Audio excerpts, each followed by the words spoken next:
Quand tu es entrepreneur, tu ne te verses pas de salaire, quoi. En fait, on fait un chiffre d'affaires.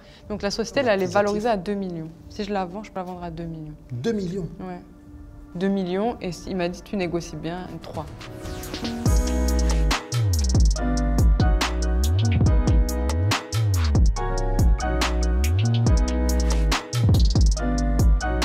Aujourd'hui, je suis coach business. Oui. J'aide des entrepreneurs à lever les freins et les blocages qui les empêchent d'exploser leurs revenus. D'accord. En gros, c'est qui les empêchent de réussir à la hauteur qu'ils veulent. D'accord. Ça, c'est ce que je fais aujourd'hui. J'ai pas du tout toujours fait ça. Toi, tu as commencé en termes salarial Ouais. à combien? À 2002 net par mois. Je suis née dans un tout petit village.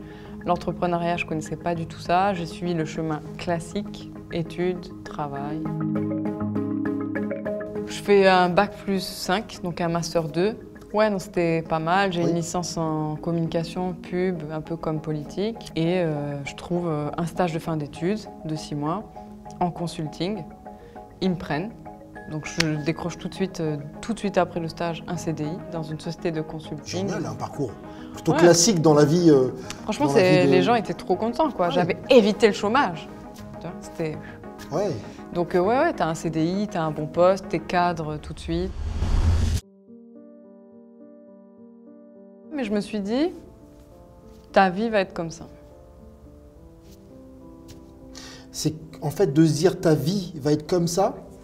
C'est quoi qui te va pas à ce moment-là? C'est quoi? C'est la même chose pendant 40 ans. T'as les mêmes horaires, le même salaire. Que tu travailles bien ou pas, il n'y a pas de différence.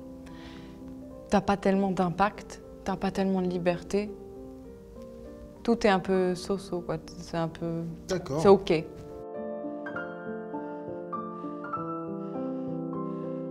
Il y avait 3 piliers dans ma réussite, c'était ma santé, mon job et mon couple. Et tous les 3 piliers étaient niveau moins 18. Oui.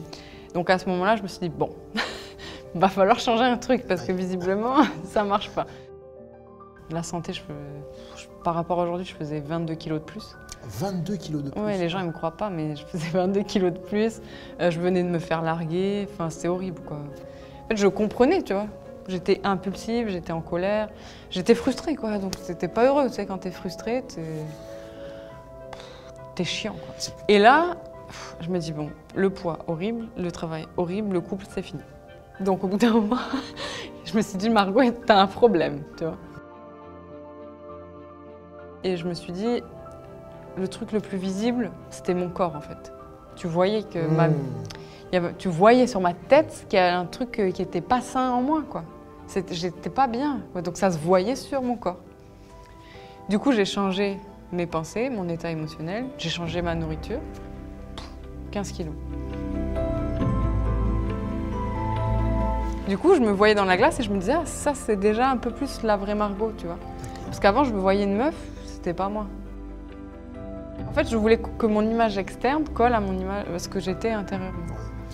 Donc, ça s'est fait très rapidement. Boum. Et là, tout s'est enchaîné parce que quand tu perds du poids, il y a un truc de super intéressant, c'est que tu vois que de petites décisions dans ta vie peuvent faire un changement matériel, physique. Donc tu changes, je sais pas, ton alimentation, ton heure de sommeil, et puis ton discours interne, et il y a un truc qui se passe sur ton corps. Et les autres le voient. Donc ça, j'ai repris confiance parce que je me suis dit, quand tu décides, il se passe des trucs. Et du coup, je me suis dit, décide de trouver une solution à ton travail. Je me suis dit, tu peux démissionner. Alors je démissionne, je change de boîte, c'est la même chose. Je le prévoyais un petit peu, mais je voulais tester. C'est la même chose. Du coup, je me dis, on va se mettre à fond sur le blog. C'était des articles sur comment perdre du poids, comment se sentir bien, comment arriver à mieux manger, comprendre un petit peu pourquoi on perd du poids, Aujourd'hui, je vais te raconter un petit peu comment, ou plutôt quelle est la solution miracle pour ne pas grossir. Et voilà, ça a grandi de fil en aiguille. Les visiteurs augmentent, le chiffre d'affaires augmente. Waouh. Et moi, je prends de plus en plus confiance, tu vois.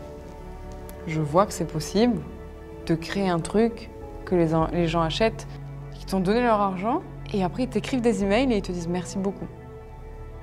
C'était bizarre, tu vois. Parce que j'avais le contraste au travail, où les gens, tu fais des trucs, ils te disent, ouais, c'est nul ce que t'as fait. C'était nouveau, quoi. Ouais. Donc je me suis dit, en fait, tu peux tout rassembler et faire de ça ton travail. Le ça, c'était entrepreneur. Entrepreneur. Donc là, ça fonctionne plutôt pas mal. Et qu'est-ce qui se passe après ensuite? Bah, je découvre un petit peu le monde des autres blogueurs, c'est comme ça qu'on les appelait à l'époque, sur Paris, parce que l'avantage de Paris, c'est quand même du monde. Oui. Donc je découvre ce monde-là, qui a un dîner avec d'autres blogueurs. Moi, je connais que des salariés encore, puisque je suis là-dedans. Donc j'y vais, je parle un peu, je parle de mes résultats. Comment on prend sa place et à quoi ça sert? Sur le chemin, j'ai trouvé, je mets des guillemets sur trouver, parce que elle existait déjà, j'ai juste identifié une méthode qui marchait bien. Je vois les gens, ils réagissent bizarrement. Je me dis, je suis trop nulle. Et je me dis, vite, on va s'en aller de cette soirée. De toute façon, tu n'aurais jamais dû venir.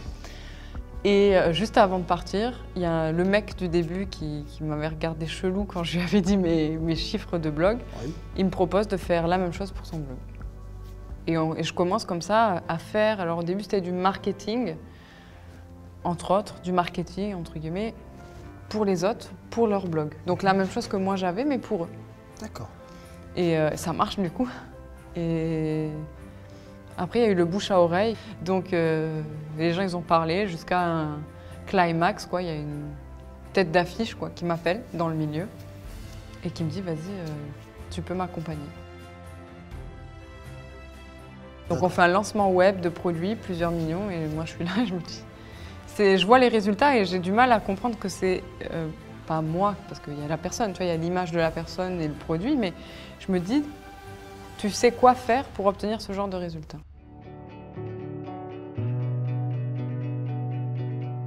Des fois, tu sais pas où tu vas vraiment, non. Mais le tout, c'est d'avancer. Ouais, et d'être ouvert à certaines propositions. D'accord, c'est ça? Même en étant timide. Ouais. D'accord. En fait, tu vois, souvent, on s'invente des excuses au lieu de trouver des solutions, quoi. Ouais, je suis timide. Bah oui, moi, je suis timide, mais je me suis demandé comment le mettre à mon avantage, tu vois. En tout cas, comment l'utiliser. Quelqu'un, c'est pas timide, c'était plutôt introverti. Quelqu'un d'introverti va observer. Il va se taire beaucoup, puis il va observer. Donc du coup, je comprenais des choses, vu que j'observais, que je me taisais, que les autres ne voyaient pas. D'accord. Tu vois, donc le marketing, ça s'appliquait très bien au marketing.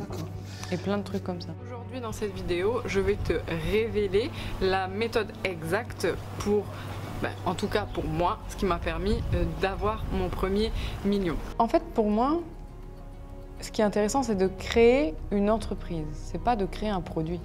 Pourquoi? Parce qu'une entreprise apporte un message. Un produit ne porte pas réellement de message. Un produit il effectue une transformation. D'accord. Une entreprise, elle, regarde Apple. Tu vois, c'est pas l'iPhone dont tu te souviens, c'est de Apple. Donc moi, je m'en fous de faire un iPhone. Il faut des bons produits pour faire une grande entreprise.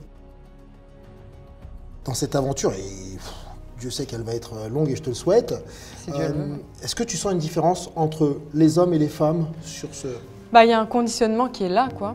Tu dois un petit peu prouver davantage, faire un peu plus de bruit que les hommes. Voilà, il y a une réalité, quoi, tu vois. Il y a des gens encore qui se disent « Ah ouais, un mec s'y connaît mieux en Internet, quoi ». Donc il y a des gens qui... Oui, tu te prends encore des bons clichés dans la gueule. C'est des épreuves, elles sont là. Je pense que c'est plus long aujourd'hui. Ça demande plus de ténacité ou de persévérance, en fait, à une femme pour continuer. Parce qu'on va te mettre des bons... Par exemple, tu vois, une femme, on va l'attaquer sur son physique. Toujours. Toujours. Un mec, on va pas dire, putain, il est moche, quoi. T'es trop mal habillé, en plus on dirait un con. Une meuf, on va lui dire ça. Franchement, elle est pas bien coiffée, regarde son maquillage, elle est habillée comme une pute. T'as déjà dit ça à un mec? Beaucoup moins. Beaucoup moins. Tu vois? Ouais. Donc il y a des trucs encore, mais c'est du conditionnement. Donc je suis OK de les passer, tu vois, de les prendre, ces trucs. Et voilà, peut-être que sur le chemin, il y aura des femmes qui se diront, attends, si cette meuf, elle y est arrivée. Peut-être que moi aussi, tu vois. J'ai écrit un livre, là, et mon éditeur, il voulait le faire pour les femmes, il va pas être content. Il voulait le classer pour les femmes. J'ai dit, t'as pas trop compris, je crois. ça va pas très bien se passer. Du coup, je dis non, je m'adresse pas aux femmes. T'as lu mon livre ou pas? Elle m'a dit oui, mais il n'y a pas mais. C'est un livre. Aux hommes, tu dis pas je vais parler aux hommes. Donc, c'est les deux. D'accord. Ça, je veux pas entretenir le conditionnement. Je parle pas aux femmes, aux hommes, je parle. Est-ce que tu estimes aujourd'hui que tu as réussi? En fait, je m'en fous complètement. Mais c'est un truc, la réussite, ça m'a jamais... Parce que quand tu veux réussir, il y a une partie d'ego et de pouvoir. Je m'en tape, en fait. Encore une fois, là, tu es en train de voguer, quoi. Tu vogues. Non, je vogue pas, je sais où j'ai envie d'aller, Ouais. mais je suis pas obligée d'y aller, en fait. J'ai envie. En fait, y a pas... Dans la réussite, il y a un truc que tu veux forcer, quoi. Je suis un forceur, je veux y aller, je veux y aller. Non. Moi, je suis envie. Si ça arrive, je vais tout faire pour que ça arrive. Un peu comme un sportif, tu vois. Donc, tu as des objectifs. Ouais, j'ai des objectifs, mais c'est plus... franchement, je me compare toujours à Usain Bolt, quoi. Et le gars, il a pété tous les records du monde. Pourquoi il va faire du foot, là? Il a envie. Voilà. Est-ce qu'il a des objectifs dans le foot? Ouais, peut-être il veut gagner un championnat. Mais s'il ne gagne pas, il veut juste jouer au foot, tu vois. Mais vu qu'il veut juste jouer au foot, il va devenir le meilleur au foot et puis il va avoir des résultats. Quand tu décides, il se passe des trucs.